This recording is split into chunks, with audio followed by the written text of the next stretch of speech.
오늘 본문은 첫째로 세상에 좋은 것들이 많다라고 말해주고 있습니다. 진짜 이 세상에는 좋은 것들이 많이 있습니다. 한많은 이 세상이라고 한오백년에서 노래를 부르기도 하고, 왜 이리 모순이 많고 왜 이리 부조리가 많은가, 이 세상을 바라보는 그런 측면도 있지만 분명히 이 세상에는 즐겁고 기쁘고 좋은 것도 많이 있습니다. 그래서 이 세상 떠나기가 되기 싫은 것입니다. 좋은 음식 한번 먹어보십시오. 여수 돌산의 갓김치라고 먹어보셨습니까? 열무김치, 청국장, 벌써 입에서 침이 막 돕니다. 맛난 음식 먹으면요, 그렇게 좋을 수가 없습니다. 한여름의 최고의 즐거움은 점심 먹고 난 다음에 아이스 아메리카노 하나, 내가 기도 제목 중에 하나가 주여 아메리카노 2잔 먹을 수 있는 건강 주시옵소서. 오죽했으면 이거를 기도 제목으로 냈겠습니까? 그 한 잔 먹을 때 그렇게 행복할 수가 없습니다. 아름다운 자연, 좋은 여행지, 참 좋은 겁니다. 뿐만 아니라 참 재미난 놀이들이 많이 있어요.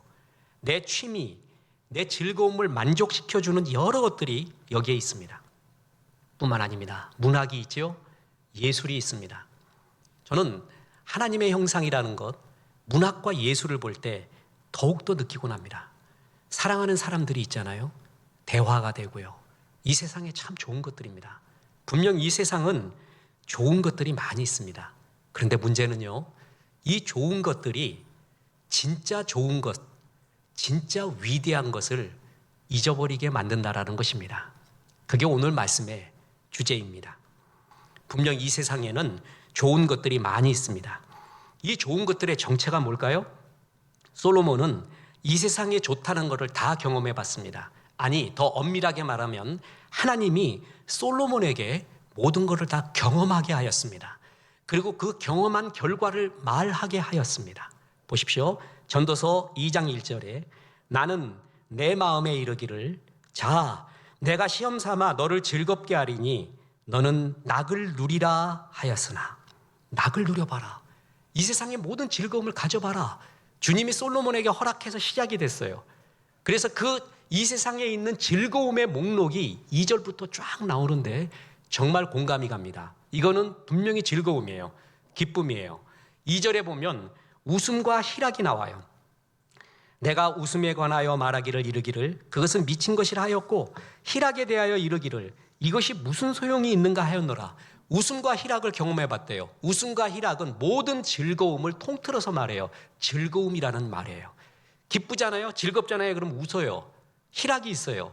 나는 이 세상에서 웃음과 희락, 다시 말해서 즐거움을 다 경험해 봤다. 그리고 그 즐거움의 구체적인 목록들을 그 다음 3절부터 말하는데 3절부터 나오는 게 괴롭습니다. 술부터 나오고 있습니다. 보십시오. 3절에 내가 내 마음으로 깊이 생각하기를 내가 어떻게 하여야 내 마음을 지혜로 다스리면서 술로 내 인생을, 내 육신을 즐겁게 할까? 술의 즐거움을 그는 알았습니다. 제가 책을 보면서요, 제일 괴로운 책이 뭐냐 하면 동서고금, 서양, 동양, 옛날, 지금 사람 할 거 없이 시인들과 예술가들은 하나같이 술고래 비슷한 사람들이 많습니다. 그래서 술에 대한 자기의 견해를 적어놓은 걸 봤거든요. 근데 그 사람들 예술가잖아요. 너무 예술적으로 써놨어요. 너무 잘 써놨어요. 그런 책은 정말 금서를 해야 됩니다. 그 책 보면 술을 먹고 싶을 그 정도로 멋지게 써놓은 거를 봅니다. 저는 세상에 흐르는 술에 대한 말이 더 즐겁습니다. 그게 뭐라냐면 술을 먹고 짐승이 되는 게 아니라 술이 네가 짐승이었다는 걸 증명해 준다. 저는 이 말이 술에 대한 제일 멋진 말이에요. 술의 즐거움. 그래서 육신의 즐거움을 탐닉해 봤대요. 4절에서 7절에 보면 사업의 즐거움, 사업을 성공했던 소유, 그리고 성취의 즐거움을 나타내고 있습니다. 8절에 보면 타락의 기쁨이 나오는데 이성의 기쁨이에요. 보세요. 은금과 왕들이 소유한 보배와 여러 지방의 보배를 나를 위하여 쌓고 또 노래하는 남녀들과 인생들이 기뻐하는 처첩들을 많이 두었노라. 성경에 의하면 1,000여 명이 처첩이 있었습니다. 이게 기쁜 일인지 즐거운 일인지 괴로운 일인지는 모르겠습니다. 천명을 어떻게 외워요? 1번부터 번호를 불러도 안 되고. 아무튼 이 세상에서 즐겁다, 기쁘다라고 하는 것을 다 체험했습니다. 9절에 보면요, 그래도 총기가 가득했대요. 예루살렘, 아니 고대 근동 그 지방에서 풍성함이 나보다 더 넘치는 사람 없었대요. 아직도 지혜의 총기가 있어요. 풍성함이 있어요. 10절에 보면 큰 권력을 가지고 내가 하고 싶은 일을 다 했어요. 보세요. 10절에 무엇이든지 내 눈이 원하는 것을 내가 금하지 아니하며 무엇이든지 내 마음이 즐거워하는 것을 내가 막지 아니하였으니 이는 나의 모든 수고를 내 마음이 기뻐하였습니다. 이것이 나의 모든 수고로 말미암아 얻은 몫이로다. 어마어마한 권력을 갖습니다. 하고 싶은 것, 원하는 것 다 해볼 수가 있었습니다. 이 정도면 우리가 꿈으로 바라는 거 아닙니까? 아니, 어떤 우리의 그리스도인은 이거를 바라면서 주 앞에 기도하지도 않습니까? 정말 이 세상의 모든 즐거움과 행복을 솔로몬은 다 체험해 봤습니다. 하나님이 허락했습니다. 하나님은 진짜 좋은 거, 네가 생각하는 그것보다 진짜 위대한 것을 주시려고 하는데 악한 마귀는 이 세상의 좋은 것에 머물러 있으라고 합니다. 그래서 좋은 것의 행복을 보여주면서 진짜 좋은 것, 위대한 것, 글로 못 나가게 합니다. 강에서 낚시를 하는 한 낚시꾼 강태공이 있었습니다. 근데 이 사람이 이상한 버릇이 있는 거예요. 보니까 큰 고기는 다 버리고 요맨한 고기만 잡아넣는 거예요. 그래서 옆에 동료가 물었습니다. 아니 여보게, 그 큰 고기 월척 잡았는데 왜 다 버리는가? 라고 했더니 우리 집 프라이팬이 20cm야. 더 큰 거는 집어넣질 못해. 그래서 더 작은 것만 잡아넣는데요. 하나님은 진짜 큰 후라이팬을 줬거든요. 영혼보다 큰 거. 근데 나는 20cm의 즐거움, 거기서 모든 것이 행복이 다인 줄 알아요. 이게 악한 마귀가 우리를 좋은 곳에 머물게 하는 책략입니다. 그래서 오늘 본문에 두 번째 교훈이 있습니다. 고난은 진짜 좋은 것이 무엇인지를 가르쳐 준다라는 것입니다. 자, 이 세상에 즐거움과 좋음이 있다고 했죠. 솔로몬이 이것의 허무함을 깨닫습니다. 2장 11절 12절 보세요. 그 후에 내가 생각해 본즉 내 손으로 한 모든 일과 내가 수고한 모든 것이 다 헛되어 바람을 잡는 것이며 해 아래서 무익한 것이로다.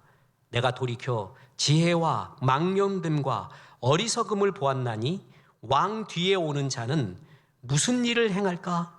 이미 행한 지 오래전의 일일 뿐이라. 솔로몬은 기가 막히게 이 내 세상에서 했던 즐거움, 추구했던 모든 것의 허무함을 느낍니다. 그런데요, 이런 사람은 정말 드뭅니다. 세상의 기쁨을 스스로 한계가 있다고 깨닫는 사람은 굉장히 드물어요. 세상 즐거움의 특징이 뭔지 아세요? 더. 리들 모아. 좀 더 많은 소유, 좀 더 많은 권력. 권력은 항상 절대 권력을 추구해요. 이게 권력의 속성이에요. 이건 100%입니다. 99%도 아니에요. 권력은 절대 권력을 추구하고요. 소유는 더 큰 소유를 추구하고 있습니다. 여기에 빠지거든요. 심지어는 어떤 사람은 이게 허무하구나 해도 돌아가기가 어려워요. 더 큰 즐거움을 발견하기가 어려워요. 제일 무서운 게 습관입니다. 습관은 곧 나입니다. 그냥 인격이 아니라 내 자체가 습관이에요. 세상의 즐거움에 빠져있는 이 습관에서 나는 돌이키기가 어렵습니다. 악한 마귀는 그래서 위대한 것을 발견하지 못하고 세상 좋은 것 속에서 첨벙거리다가 죽으라고 말해주고 있습니다. 좋은 것, good is the enemy of great. 진짜 위대한 것에 적이 됩니다. 신앙인 중에도요, 다시 말하지만 이 세상의 즐거움이 너무 좋아요. 그래서 하나님의 천금 같은 말씀, 진짜 위대하고 영원한 말이 잘 안 들어와요. 제가 설교 때 구리반지, 금반지 많이 말하죠. 그 금반지 빼라고 해도 죽어도 안 빼요. 여기 구리반지 빼라고 해도 죽어도 안 빼요. 여기 금반지가 있고 그 금에 다이아까지 박혀 있는데 그걸 안 끼고 구리반지가 좋대요. 그 즐거움이 좋대요. 거기에 머물러 있어요. 하나님은 진짜 영원하고 위대한 거를 보여주려고 하는데 악한 마귀는 그 세상의 즐거움, 좋은 것에 머물러 있어라. 거기에 첨벙거리게 만듭니다. 그런데 고난은요, 지금 우리가 경험하는 좋은 것들이 영원히 지속되지 않는다는 것을 보여줍니다. 이게 영원한 게 아니구나. 어느 때 깨닫냐 하면 고난이 올 때입니다. 뿐만 아닙니다. 고난이 오면 내가 세상에서 좋아했던 그 모든 것들의 허무함, 이게 허무한 거구나, 안개와 바람 같은 거구나 라는 것을 깨닫게 합니다. 지금 우리가 코로나19라는 어떤 할머니가 그러시더라고요. 나는 생전에 이런 거 체험 못했대. 그 할머니의 어머니도 체험 못했어요. 그걸 우리 시대에 겪고 있습니다. 이 세상은요, 크게 세 가지 때문에 뒤집어졌습니다. 강력한 천재지변, 그리고 전쟁, 그리고 질병입니다. 이 세 가지가 세상을 뒤집는 동인이었습니다. 질병, 지금 때만이 아니라 고대부터요, 중국 한나라, 잉카 제국, 아즈텍 제국, 심지어는 로마 제국까지 역병, 천연도 때문에 뒤집어집니다. 나라가 달라집니다.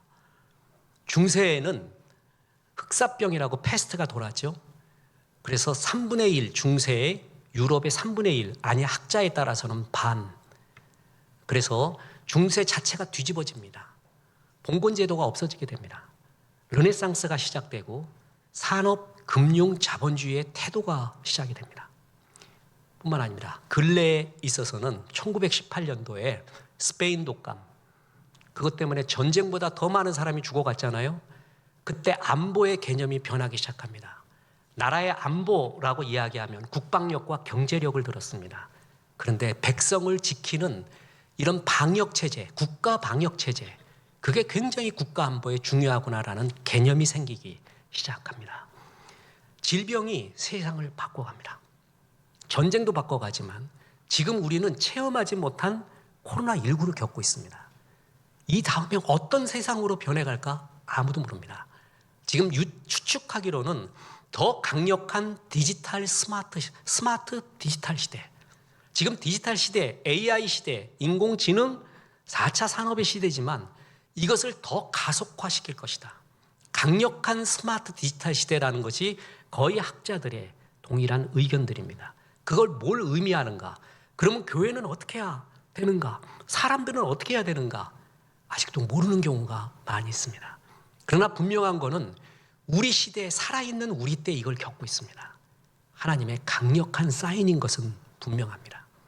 고난은 지금 우리가 겪고 있는 즐거움이 좋은 것이, 영원한 것이 아니라는 것을 알게 합니다.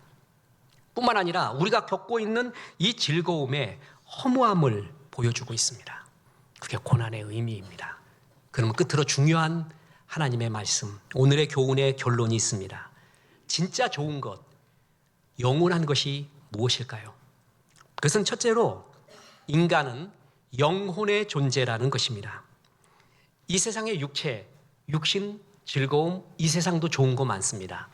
그런데 우리는 이 세상의 존재일 뿐만이 아니라 육체와 육신의 존재일 뿐만이 아니라 우리는 영혼의 존재입니다. 예수님이 그 말씀을 하셨습니다. 마태복음 10장 28절, 몸은 죽여도 영혼은 능히 죽이지 못하는 자들을 두려워하지 말고 오직 몸과 영혼을 능히 지옥에 멸할 수 있는 이를 두려워하라. 너희는 몸이 있지만 또 뭐가 있다고요? 영혼의 존재라는 것을 분명히 말해주고 있습니다.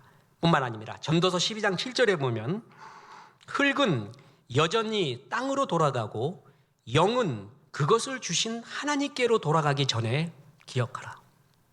우리 몸은 흙으로 되어 있어요. 지금 진화론을 주장하고 창조론을 거부하는 수많은 과학자들, 우리를 해부하고 연구해 보니까 원자 나오고 뭐 나오고 그래서 특이점으로부터 빅뱅이 일어나고 우리를 연구해 보니까 우리는 흙밖에 아니더라. 원자라는 존재밖에 아니더라. 근데 하나님은 뭐라고 말해요? 영이 있대요. 흙이 있지만, 흙으로 만들어졌지만 영혼의 존재라 이렇게 말하고 있습니다. 영혼의 존재라는 것은 영원의 존재라는 것이고, 영혼의 존재의 특징이 뭔지 아십니까? 이 세상의 즐거움을 다 주어도 만족이 없습니다. 솔로몬처럼 천하를 다 쥔 것 같아도 만족이 없어요. 왜냐하면 우리는 영원의 존재, 영혼의 존재이기 때문에 그렇습니다. 그래서 이 세상 것을 다 먹어봐도, 다 누려봐도, 다 취해봐도 진짜 즐거움이 없게끔 우리는 만들어졌습니다. 여러분 만족이 없잖아요. 이유가 왠 줄 아세요? 영혼을 가진 영혼의 존재이기 때문에 그래요. 이게 하나님이 우리에게 진짜 가르쳐주고 싶은 진짜 좋은 것, 영원한 것이에요. 뿐만 아닙니다. 진짜 좋은 것, 영원한 것은 우리가 하나님의 형상대로 지음을 받았다라는 것입니다. 이 말은 나와 하나님은 특별한 관계에 있다라는 것입니다. 하나님이 사자를 만들 때는 사자처럼 만들었습니다. 호랑이를 만들 때는 호랑이처럼 만들고, 독수리를 만들 때는 독수리처럼 만들었어요. 근데 사람을 만들 때는 사람처럼 만들지 않고 하나님처럼 만들었어요. 그게 하나님의 형상대로 지음을 받았다라는 것이에요. 그래서 존 칼빈이라는 종교개혁자가 있습니다. 이 사람이 조직신학이라는 이만한 방대한 책을 줬는데 거기에 신론, 하나님에 대해서는 이만큼이에요. 근데 인간에 대해서는 요만큼입니다. 왠지 아세요? 하나님을 많이 알면 알수록 나를 안다는 거예요, 인간을. 왜냐하면 나는 하나님의 형상대로 지음받았기 때문에 그래요. 그래서 하나님을 많이 알수록 내가 누구인지를 압니다. 하나님의 형상대로 지음받았다? 이게 하나님이 우리에게 진짜 가르쳐주고 싶을 좋은 것, 위대한 것이에요. 보세요. 창세기 1장 27절에 하나님이 자기 형상, 곧 하나님의 형상대로 사람을 창조하시되 남자와 여자를 창조하시고, 만들었는데 어떻게 해요? 하나님의 형상대로, 하나님처럼 만들었대요. 저는 이걸 어느 때 많이 느끼냐면요, 아트페어, 그 코엑스가 보면 1년마다 아트페어 예술 전시를 하는데 올해 할런지 모르겠습니다. 가면 정말 우리 인간은 하나님의 형상이구나 라는 걸 느낍니다. 저의 하루 육군 정량, 커피의 정량은 아메리카노 한 잔입니다. 하나님이 은혜를 주시면 반 잔을 더 먹을 수 있습니다. 그런데 아트페어에 가잖아요. 그럼 평균 3잔을 먹고 돌아다닙니다. 그날 저녁에 잠을 못 이룹니다. 서울에, 강남에 잠 못 이루는 밤. 감동해서 잠 못 이루는가, 커피 때문에 못 이루는가, 그건 모르겠습니다. 나를 잊어버려요. 예술품을 보면요, 왜 우리가 하나님의 형상대로 지음받았는가를 알아요. 저거요, 찐뺀지가 절대 못합니다. 찐뺀지는요, 진화론에 의하면 상위 계층에 있는 우리의 2위 어느 동물이 있다고 쳐봅시다. 10,000개의 1억 개의 바나나하고 모나리자 한 점하고도 우리는 바꾸잖아요.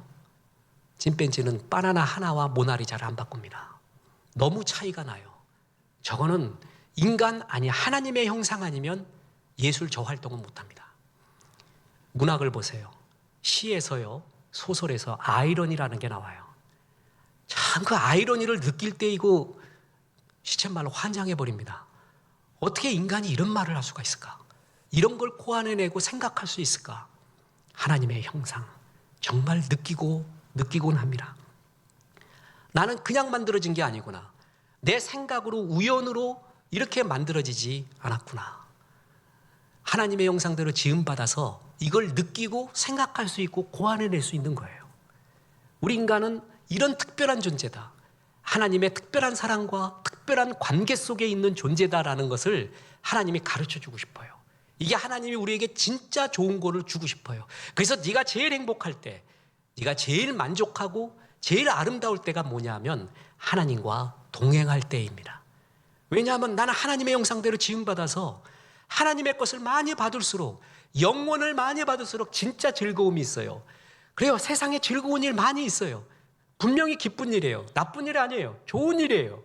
그런데 이것보다 더 위대한 일, 진짜 좋은 일을 좋은 일 때문에 잊어가게끔 마귀가 자꾸 만들어요. 근데 하나님은 이런 가운데 고난을 통해서라도 뭘 통해서라도 진짜 좋고 위대한 걸 가르쳐줘요. 너는 영혼의 존재야. 하나님의 형상대로 지음받았어. 네가 진짜 행복할 때는 하나님과 동행할 때야.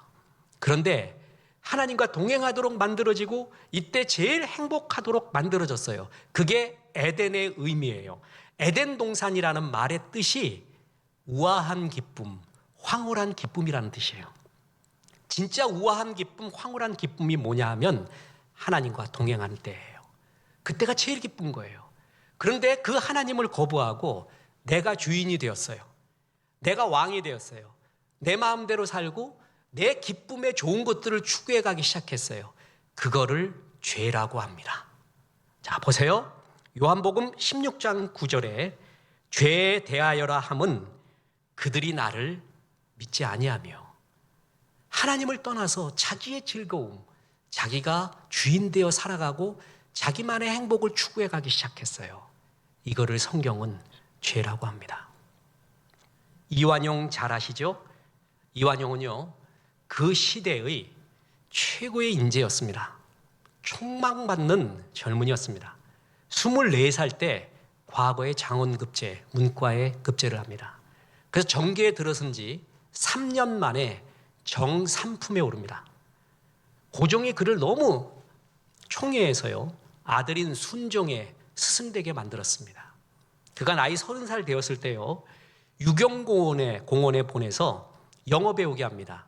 그 다음에 주미공사 대사로 파송하게 됩니다. 그가 왔어요. 그랬더니 명성황후를 시해했던 을미사변이 일어났어요. 그 을미사변 때 고종이 일본을 피해서 러시아 공사관으로 피해서 정사를 본 사건이 있는데 그걸 아관파천이라고 하죠. 그 아관파천을 제일 주도한 인물이 이완용입니다. 뿐만 아닙니다. 그는 낭만이 있었습니다. 이완용에 대해서 이거를 사람들이 잘 모르는데 그는 시와 서예를 너무 잘 썼어요. 그래가지고 얼마나 시와 서예를 좋아했냐면 전국을 유람할 때도 시집 들고 다녔고요. 전국에 어디 가서도 시 써요. 그곳에 맞는 이런 낭만이 있는 가객이었습니다. 1922년에 최초로 조선에 열린 조선미술전람회에서 서예 부분의 심사위원장이에요. 상임위원장입니다. 글을 그렇게 잘 썼어요. 그래서 그의 문장력과 서예력이 너무 뛰어나다는 것을 일본 천황이 듣고 나에게 휘호 하나만 좀 다오 이런 말을 했어요. 그랬더니 조선 총독부가 야, 이완용의 글 얻기 위해서 비단 보내고 말 보내고 그래서 일본 천황을 찬양하는 시와 서예를 써서 보내줬습니다. 이 정도로 뛰어난 예술성, 낭만성이 있는 사람이었습니다. 뿐만 아닙니다. 너무 괴로운 일이 뭔지 아세요? 독립협회를 창설하는데 주요 멤버입니다. 독립협회 유지하고 특히 독립문 세우는데 제일 많이 기부금 낸 사람이 이완용입니다. 그래서 독립문 세우고 나서 기초연설, 이제 요이 땅 할 때 있잖아요. 우리 교회로 따진다면 입당 예배 드릴 때 그때 설교자, 연설자가 이완용이었습니다. 연설 너무 잘했습니다. 우리와 같은 박수 받았습니다. 이완용은 정말 뛰어난 인물이었습니다. 그런데 그 이완용을 가리켜 우리는 뭐라고 부르죠? 나라 팔아먹은 분이라고 하는 게 굉장히 높여준 겁니다. 일부 때 그랬더니 확실하게 나오더구만요. 놈이라고. 그가 아무리 뛰어나도 상관이 없습니다. 아니, 지금보다 더 멋진 거를 이완용한테 붙여도 상관없습니다. 그는 나라 팔아먹은 사람입니다. 그죠? 우리 인간이 아무리 뛰어나도요, 아무리 멋진 걸 느끼고 있어도요, 하나님을 떠나 있어요. 그걸 가리켜 죄인이라고 말합니다. 다시 말합니다. 이완용이 아무리 뛰어나요, 느낀 것도 많고요, 성취한 것도 많고 그가 느꼈던 기쁨도 많아요. 인정해요. 그런데 나라 팔아먹으면 뭐예요?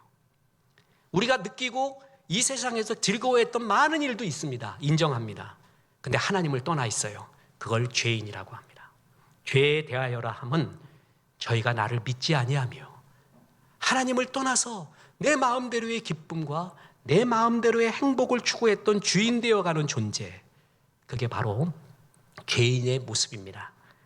이 세상에 즐거운 거 많아요. 그러나 진짜 즐거운 것, 영원히 즐거운 것, 위대한 것, 그건 하나님 안에 있습니다. 그런데 그 하나님 안에 있는 기쁨과 즐거움을 추구하지 않고 내가 좋아서 내가 주인이 되어서 이 세상의 즐거움에 탄닉되어 있는 상태, 그거를 죄인의 모습이라고 합니다. 그런데요, 이런 사람들도요, 자기 죽음을 예감합니다. 사람은 영혼을 사모하게끔 돼 있거든요. 하나님이 그렇게 만들었어요. 어느 누구도 죽음으로부터 자유롭지 못하다는 걸 누구보다도 알아요. 그래서 이 세상에 성공하고 기쁨이 많은 사람일수록 죽음을 더욱 두려워합니다. 너무 싫어요, 이 세상 떠나는 게. 그리스도인은 가벼운 삶이거든요. 가벼운 삶이라는 것은 주께서 부르시면 언제든지 갈 수 있는 삶, 미련 없이 나비처럼 날아갈 수 있는 삶, 그게 진짜 자유예요. 가벼운 삶을 살아요. 근데 이 세상에 전부 모든 걸 투자했어요. 이 세상 즐거움이 전부라고 생각해요. 그럼 이 세상 떠나기가 너무 싫어요. 죽기가 너무 싫어요. 삼성그룹 회장님도 롯데, LG 어느 총수도 다 죽게 돼 있습니다. 죽을 때 재산을 얼마나 남기는 줄 아세요? 모든 걸 남깁니다. 가지고 갈 거 하나도 없습니다. 그거를 성공한 사람은 너무나 잘 압니다. 느끼고 있습니다. 이 죽음을 해결할 수 없구나.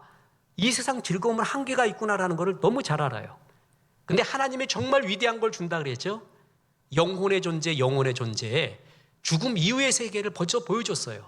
보세요. 히브리서 9장 27절에 한 번 죽는 것은 사람에게 정해진 것이요 그 후에는 심판이 있으리니. 사람 다 죽습니다. 그리고 예수 믿는 우리들은요 결산을 받아요. 너에게 준 모든 걸 갖고 너는 예수님을 많이 닮았느냐, 전도 선교 구제를 했느냐, 결산의 날이 와요. 근데 예수를 안 믿고 하나님을 떠나 있는 사람은 심판이 임한다고 했어요. 지옥불입니다. 영원한 지옥불. 원래 그곳은 사람을 위해 만들어진 곳이 아닙니다. 하나님을 떠난 마귀와 그 졸개들, 천사들을 위해 만들어진 건데 사람이 하나님을 쫓지 않고 마귀를 쫓아갈 때 같이 가는 곳이 지옥입니다. 영원한 불목, 지옥이 준비되어 있습니다. 아니라고 말하고 싶고 다른 학문을 통해서 부인하고 싶지만 하나님이 분명히 그렇게 말해주고 있습니다. 진짜 위대한 걸 너에게 보여주마. 죽음은 반드시 온다. 죽음 뒤에 심판이 있다. 이걸 가르쳐줍니다. 저는 젊었을 때 느꼈던, 보았던 수많은 책도 있지만 전도서를 30독 이상 하면서 대학생 때요. 그때 받았던 은혜를 이루 말할 수 없습니다. 전도서는 늙어서 보는 게 아닙니다. 가장 활발한, 가장 혈기왕성한 젊을 때 봐야 돼요. 이 젊음의 의미, 이것도 없어지는구나. 명성의 의미, 이름의 의미, 이런 전도서가 가슴에 확 박히잖아요. 그럼 삶을 정말 자유롭게 살아요. 이 세상에서 진짜 자유로운 삶은 이생의 자랑에서 자유로운 삶이에요. 그러면 정말 자유로워요. 전도서는 그 모든 걸 말해주고 있어요. 이게 바람과 같다. 그리고 죽음이 있다. 죽음이 두려워요. 이 세상에 즐거움만 있는 사람은. 그리고 뿐만 아닙니다. 이 세상 속에서 하나님 떠나서 사는 사람은 분명히 죄를 짓고 있거든요. 하나님을 떠난 죄, 이거는 죄가 아니라고 막 여겨요. 우겨요. 그런데 세상에 수많은 죄를 지은 건 사실이에요. 그 죄들에 대해서도 두려움을 갖고 있습니다. 하나님은 하나님을 떠난 죄와 이 세상에서 수없이 범해왔던 죄들, 그들에 대한 해결책까지 다 말해줬습니다. 자, 보세요. 요한일서 1장 7절에 그가 빛 가운데 계신 것 같이 우리도 빛 가운데 행하면 우리가 서로 사귐이 있고 그 아들 예수의 피가 우리를 모든 죄에서 깨끗하게 하실 것이요. 예수의 피가 우리의 모든 죄에서 깨끗게 하실 것이다. 죄를 용서받는 길은 하나님을 떠나 내가 주인이 되어 살아간 죄와 세상에 범한 수많은 죄들을 용서받는 길은 그 아들 예수님의 십자가의 보혈의 피, 예수님이 나의 죄를 위하여 흘리신 그 사실을 믿고 받아들이는 데 있다. 바로 그 얘기를 해줍니다. 인간이 죽음의 문제와 죄의 문제, 영원의 문제를 해결하지 않고 이 세상의 즐거움으로 결코 만족할 수 없다는 걸 자기가 압니다. 솔로몬만 안 게 아니라 이 세상의 즐거움에 빠져 있는 사람도 그걸 압니다. 그때 하나님이 말합니다. 세상 즐거움 일시적이지, 허무하지, 진짜도 아니지. 진짜 즐거움이 있어. 너는 영혼의 존재라는 거야. 영원히 만족돼야 넌 진짜 만족해. 너는 하나님과 특별한 관계 속에 창조되어진 존재야. 하나님의 형상대로 지음받았어. 그래서 하나님과의 관계 안에서 진짜 행복과 즐거움이 있어. 죽음 말이야, 내가 다 해결해놨다. 죽고 난 다음에 영원한 나의 나라에서 찬양하며 산다. 너의 죄, 예수님이 십자가에서 다 죽으심으로 너의 죄를 다 해결했다. 이걸 믿고 받아들여라. 이게 이 세상이 알지 못하는 느끼지도 못하는 하나님이 진짜 주고 싶은 진짜 좋은 거, 진짜 위대한 것입니다. 아까 짐 콜린스가 좋은 기업을 넘어 위대한 기업으로 이 강연을 세계 곳곳에 하고 다녔거든요. 그랬더니 제자 중에 하나, 사장님, 사업을 성공한 사람이 있어요. 그 사람이 짐 콜린스한테 이런 질문을 합니다. 제가 꼭 위대한 회사를 만들어야 해요? 전 단지 성공하고 싶은데요. 난 그냥 성공하고 싶어. 위대한 회사 만들 필요 있어요? 이렇게 말했더니 짐 콜린스가 두 가지 대답을 합니다. 좋은 회사를 유지하는 에너지와 좋은 회사에서 위대한 회사로 넘어가는 그 에너지는 동일하다. 좋은 회사 결코 계속 좋은 게 유지되지 않는데요. 그걸 유지하려면 돈과 에너지가 무지하게 든대요. 그 상태만 유지하는데도. 그런데 좋은 회사에서 위대한 회사로 점프하는 데 드는 에너지는 그와 동일하다. 그러니 위대한 회사로 가라. 위대한 사람으로 가라. 두 번째, 좋은 회사 속에 있으면, 좋은 기업 속에 있으면 돈 버는 즐거움이지 위대한 기업은 의미가 있다. 사람은 의미 추구형 인간이 제일 행복하다. 더 큰 의미를 발견할 때 더 행복하지 않니? 그러면서 이 두 가지를 제안해 줍니다. 굉장히 공감이 갑니다. 예수 믿는 거요, 신앙생활 시작하는 거 어렵지 않습니다. 주님이 함께 해주십니다. 그래서 이 세상에서 추구했던 내 행복을 유지하려고 했던 그 에너지, 힘씀, 애씀이 있잖아요. 그거와 신앙은 더 쉽다고 봅니다. 더 쉬운 의미는 즐겁기 때문에 그래요. 주님이 함께하기 때문에 그렇습니다. 그리고 뿐만 아니라 내가 예수를 믿어서 이제 하나님의 자녀가 되어 신앙 안에 있으면 영원 그리고 허무하지 않는 기쁨이 들어오기 시작해요. 그때부터 현실은 영원한 즐거움의 세계의 마당이 됩니다. 이것처럼 좋은 일이 어디 있습니까? 좋은 것은 위대한 것, 진짜 좋은 거를 잊어버리게 만듭니다. 마귀는 이 세상에 좋은 걸 보여주면서 이 좋은 것이 포기되어야 신앙생활을 하는가, 이런 압박감 속에서 좋은 거를 포기하지 못하게 만듭니다. 그러나 더 좋은 것들이 있습니다. 더 위대한 것이 있습니다. 이 세상의 즐거움과는 비교 불가의 것이 있습니다. 제가 아까 아메리카노 얘기했죠. 예수 믿는다고 아메리카노 못 먹습니까? 기도하고 세 잔도 먹을 수 있는 그날을 얼마나 기대하는 줄 아세요? 세상의 이 즐거움, 주님이 주신 즐거운 삶을 살면서도 영혼의 삶으로 이어질 수가 있습니다. 하나님은 이걸 가르쳐주고 있었어요. 이거를 가르쳐주고 보여주고 싶었어요. 정말 좋은 소식이에요. 그래서 이걸 가리켜 굿 뉴스, 복음이라고 말합니다. 제가 목사가 된 이유, 그리고 교회가 있는 존재의 이유, 그리고 저는 오늘 이 생각도 합니다.